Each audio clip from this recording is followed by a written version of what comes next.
सर्वेभ्यो नमो नमः। अहमस्मि शिवार्चितमिश्रः। अत्र अहं धनुर्वेदस्य वैज्ञानिकस्वरूपम् इति विषयम् अधिकृत्य यथामत्या विवक्षामि। धनुर्वेद का वैज्ञानिक स्वरूप अर्थात हम देखते हैं कि भारतीय ज्ञान परंपरा का आधारभूत वेद है एवं चार वेदों में हम चार उपवेद को भी देखते हैं। चारों वेद के उपवेद में ऋग्वेद का उपवेद आयुर्वेद, सामवेद का उपवेद गांधर्व वेद, अथर्ववेद का उपवेद शिल्पवेद है। अन्यान्य भी उपवेद प्राप्त होते हैं। उसी प्रकार यजुर्वेद का उपवेद धनुर्वेद है, जिसके वैज्ञानिक पक्ष को देखते हुए, जिसके प्रयोग को देखते हुए हम यहाँ कुछ विषय का प्रतिपादन करेंगे, जिसमें हम सबसे पहले देखेंगे कि धनुर्वेद का प्रयोजन क्या है। आखिर धनुर्वेद बनाया किस लिए गया, धनुर्वेद के निर्माण की आवश्यकता क्यों पड़ी। तो धनुर्वेद के प्रयोजन में वशिष्ठ लिखते हैं अपने धनुर्वेद में, याम सरहस्य धनुर्विद्याम भगवान सदाशिवः परशुरामाय उवाच। भगवान सदाशिव शिव ने परशुराम को ये विद्या दी। और कारण क्या बताते हैं, तो वो कहते हैं तामेव सहरस्याम वच्मि ते हिताय गो ब्राह्मण साधु वेद संरक्षणाय च। स्वयं की रक्षा के लिए, गौ की रक्षा के लिए, ब्राह्मण की रक्षा के लिए, साधुओं की रक्षा के लिए एवं वेद की संरक्षा के लिए, वेद की रक्षा के लिए यह उपवेद धनुर्वेद की आवश्यकता पड़ी। और इनकी रक्षा करना, गो की रक्षा करना, वेद का संरक्षण करना, ब्राह्मण का संरक्षण करना, साधु का संरक्षण करना, यह इसका मुख्य प्रयोजन है। इसी विषय में लिखते हैं दुष्ट दस्यु चोरादिभ्यः साधु संरक्षणम धर्मतः प्रजापालन धनुर्वेद से प्रयोजनम। तो धनुर्वेद का प्रयोजन प्रजापालन करना, दुष्ट से, चोर से इत्यादि से रक्षा करना, यह धनुर्वेद के प्रयोजन में से एक है।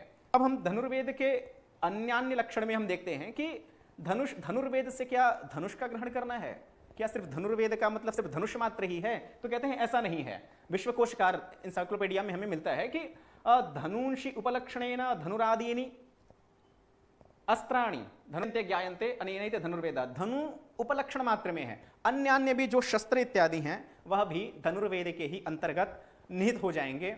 इसके बाद हम देखते हैं कि धनुर्वेद के प्रतिपादक ग्रंथ कौन से हैं। चूंकि सभी ग्रंथ प्राप्त नहीं होते हैं, कोई मूल ग्रंथ धनुर्वेद के नाम से सीधा सीधा प्राप्त नहीं होता, किंतु अनेक आचार्यों ने धनुर्वेद के रचना की, धनुर्वेद को ग्रहण किया। जगह जगह से धनुर्वेद को अलग अग्नि पुराण में जैसे प्राप्त होता है और वेदों में तो मंत्र के रूप में विविध प्रकार के आयुधों के नाम प्राप्त होते हैं, किंतु निर्माण विधि विशिष्ट रूप से प्राप्य नहीं होने के कारण हमारे ऋषियों ने उसकी निर्माण विधि, उसकी सूक्ष्मता को लिखा। तो उसमें कुछ ग्रंथ मिलते हैं, कुछ के नाम मात्र मिलते हैं, जिसमें वशिष्ठकृत धनुर्वेद संहिता, परशुराम के द्वारा रचित धनुष चंद्रोदय, आचार्य त्र्यंबक के द्वारा किया गया धनुर्वेद, अंगिरा के द्वारा रचित धनुर्वेद, द्रोणाचार्य के धनुष प्रदीप नामक ग्रंथ का नाम मिलता है, औशनस ने धनुर्वेद लिखा है, और शुक्राचार्य की शुक्र नीति है, और भोजकृत युक्ति कल्पतरु।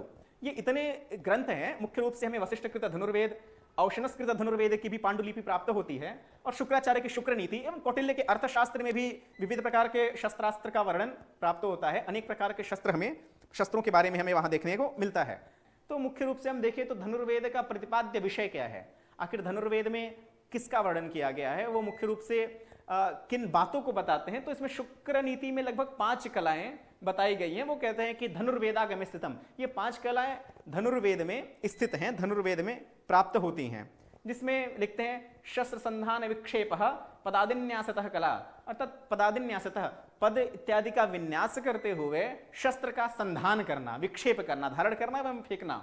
इसी प्रकार से एक कला लिखते हैं संध्याघाता कृष्ट भेद मल्ल युद्धम कला स्मृता, करें संधि पर आघात करना, आकृष्ट इत्यादि भेद के द्वारा, खींचने इत्यादि के भेद के द्वारा मल्ल युद्ध करना, मिक्स मार्शल आर्ट जिसे हम समझ पाते हैं। आगे कहते हैं कि कलाभिर लक्षिते देशे यंत्राद्यस्त्र निपातनम, तोप मिसाइल्स के बारे में हम डिस्कशन करते हैं तो ये कहते हैं यंत्रादि अस्त्र निपातनम, अस्त्र शस्त्र के बारे में देखेंगे तो कहते हैं कि यंत्र के माध्यम से किसी स्पेसिफिक, हम एआई की बात करते हैं, आर्टिफिशियल इंटेलिजेंस की बात करते हैं, तो ये कहीं ना कहीं सूक्ष्म रूप में हमें इन श्लोकों में, इन शास्त्रों में देखने को मिलता है कि लक्षित देश में यंत्र इत्यादि के द्वारा विक्षेपण करना। एक कहते हैं वाद्य संकेततः व्यू रचनादि कला स्मृता।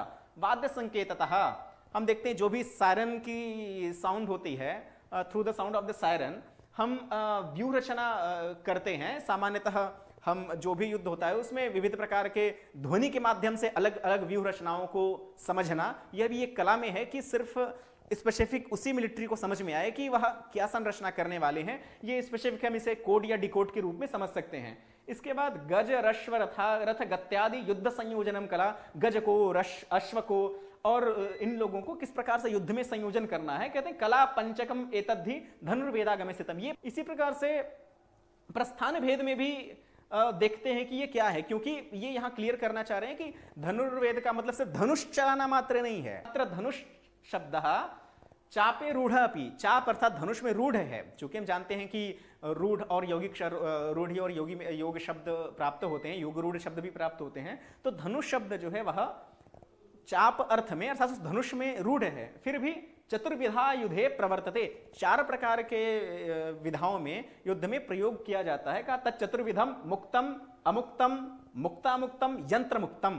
कहते हैं कि वह मुक्त एक है, हाथ से छोड़ देना, अमुक्त है हाथ में पकड़ के रखने वाला, मुक्तामुक्त है जिसे छोड़ा भी जा सके और उसको वापस लेकर के आया जा सके, और यंत्र मुक्तम और यंत्र से फेंके जाने वाले। तो 4 प्रकार के जो अस्त्र अथवा शस्त्र हैं वह धनुर्वेद में इनका प्रतिपादन किया गया है। अब हम देखते हैं बार बार अस्त्र शस्त्र आ रहा है। हम अस्त्र से क्या समझते हैं एवं शस्त्र से क्या समझते हैं, तो कहते हैं कि शुक्र नीति में हमको अस्त्र एवं शस्त्र के बारे में समझाया गया है। लिखते हैं अस्यते क्षिप्यते यत्तु मंत्र यंत्राग्निभिश्च तत्, अर्थात अस्यते क्षिप्यते यत्तु, जिसको हम फेंक करके मारा जाए, जैसे भाला है या साक्षात धनुष है या स्पेसिफिक मिसाइल। एक आश्चर्य की बात देखेंगे कि मिसाइल का हिंदी ट्रांसलेशन अस्त्र होता है, और तो इसलिए वो कहते हैं कि मिसाइल को अस्त्र से अनुवाद किया है पाश्चात्यकारों ने, अस्त्र को मिसाइल शब्द उपयोग किया, जबकि मिसाइल कई प्रकार की हो सकती हैं,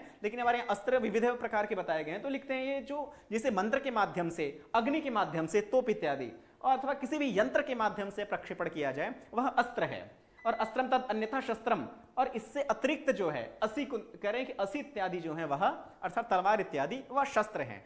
शस्त्र को पाश्चात्य विद्वानों ने इंसाइक्लोपीडिया में वेपन का नाम दिया है, वेपन जैसे बंदूक, राइफल।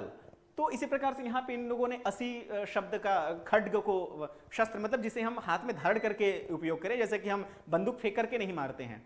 तो इसी प्रकार से हम देखेंगे कि शस्त्र अस्त्र में जो फेंक करके मारा जाए, जिसका क्षेपण किया जाए वह अस्त्र है, जैसे मिसाइल इत्यादि, और जिस प्रकार से जिसको हाथ में लेकर के युद्ध किया जाए वह शस्त्र है।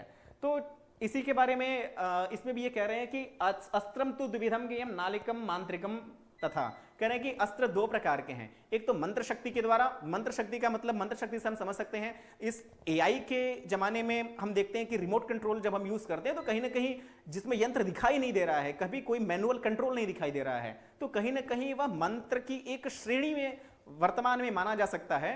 और कहीं ना कहीं जब हम इन चीजों को उससे जोड़ेंगे तो एक बहुत ही बेहतरीन एक संज्ञान हमें प्राप्त होगा इस विषय को लेकर के।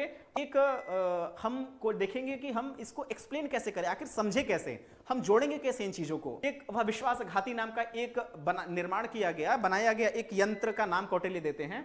उसको निर्माण की विधि वह लिखते हैं कि सर्वलोहम अग्निचूर्णम वा, कि सर्वलोहम अग्निचूर्ण। वो कह रहे हैं कि सर्वलोह मतलब सर्वलोह चूर्णम।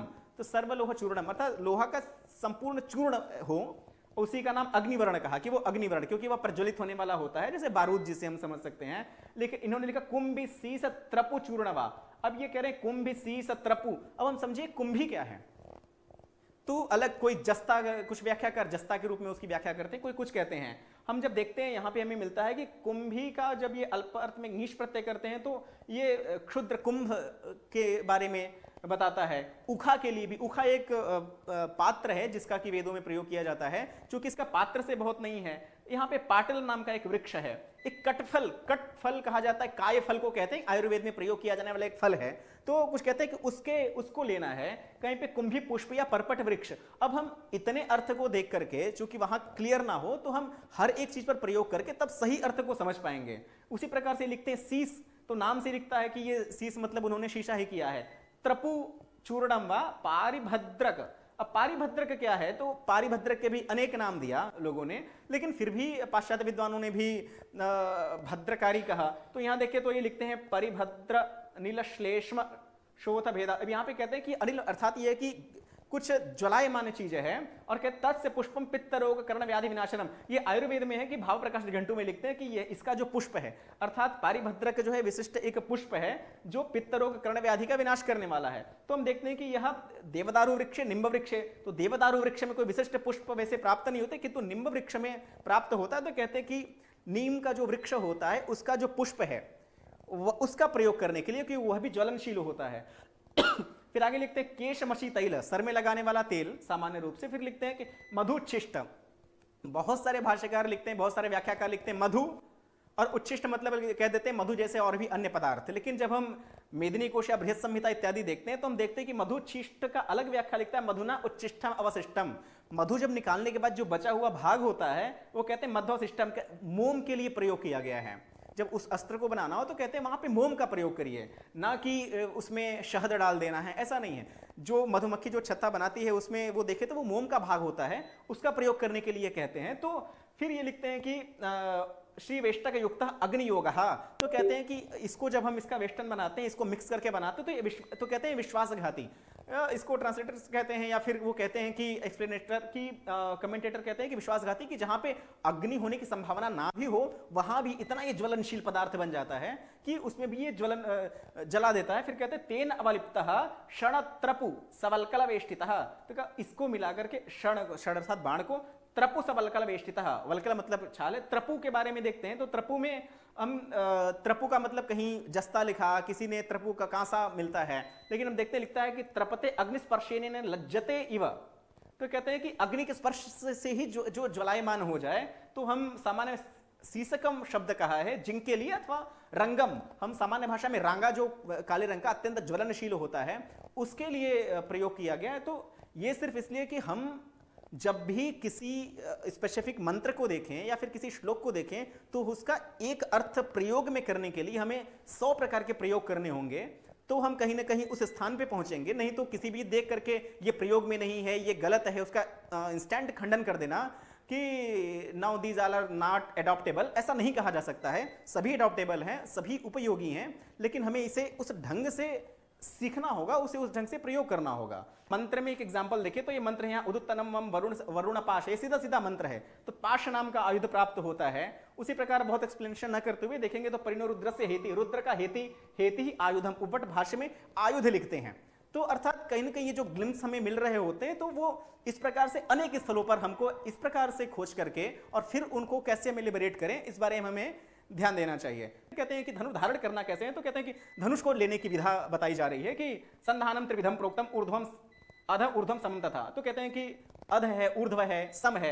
एक इसमें हम समझेंगे कि ये देखिए सम संधान सीधा सीधा, जैसे बंदूक को चाहिए तो सिर्फ उसमें लगा है। अध संधान में जब हम ऊपर से कहीं नीचे की ओर निशाना लगाते हैं, बाकी ऊर्ध्व संधान में ऊपर के लिए पर्वत इत्यादि पहाड़ पे ऊंचे लोगों को मारने के लिए प्रयोग किया जाता था। तो जिसको बहुत सूक्ष्म तरीके से हम सीखते थे या हमें सिखाया जाता था। तो ये जो भी विविध प्रकार के जो बाण हैं, जो कि धनुर्वेद के ही आधार पे हमें आर नामक क्षुरप्र गोपुच्छ ऐसे अनेक, ये सिर्फ धनुष को लेकर के है या बाण को लेकर के, या विविध प्रकार के शर बनाने की विधियां, उनके काष्ठ का प्रयोग या अस्त्र का प्रयोग अथवा किसी मेटल का प्रयोग किसका किसका करना है, ये सभी चीजें बड़ी ही सूक्ष्म तरीके में धनुर्वेद में प्राप्त होती हैं। और इनका आधार क्या है, तो हम देखते हैं कि शार्ंगधर की धनुर्वेद की पांडुलिपि मिलती है, जिसको लेकर के धनुर्वेद अलग अलग आचार्यों ने उसका संपादन किया। ऐसे हमें ऐसे पांडुलिपियों के संरक्षण करने की आवश्यकता है, और एवं मुझे लगता है कि इन पर कार्य करने की आवश्यकता है, जिससे हम एक विकसित भारत के लिए शायद एक सही से योगदान दे पाएं, सही कार्य करके, इस क्षेत्र में भी कार्य करके हम अपने मिलिट्री साइंस को भी बहुत आगे लेकर के जा पाएं। और आज के आर्टिफिशियल इंटेलिजेंस में, एआई के समय में